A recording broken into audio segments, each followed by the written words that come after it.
امام حسن بصری کے پاس، کہنے لگا میرا باغ خشک ہو گیا، دوسرا کہنے لگا میرے پاس اولاد نہیں، تیسرا کہتا ہے قحط سالی ہو گئی، چوتھا کہتا ہے میری حاجت پوری نہیں ہو رہی۔ آپ نے سب کو بلا کر نا، چاروں کو قریب بلا کر فرمایا توبہ کر لو۔ مرید پریشان کہ اس کا مسئلہ علیحدہ ہے، اس کا علیحدہ ہے، اس کا مسئلہ علیحدہ ہے، اس کا علیحدہ ہے، اس کے پاس اولاد نہیں، اس کے پاس کاروبار نہیں، یہ قحط سالی میں مبتلا ہے، اس کا باغ خشک ہو گیا ہے، چاروں کا مسئلہ علیحدہ علیحدہ ہے۔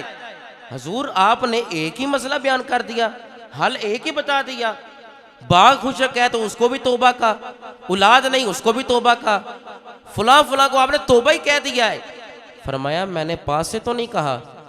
میں نے تو قرآن کی آیت کا ترجمہ بتایا ان کو کہ انسان کی زندگی کے جتنے بھی مسائل ہیں اگر توبہ کر لے تو اللہ اس کو ہر طرف سے رزق عطا فرما دے گا۔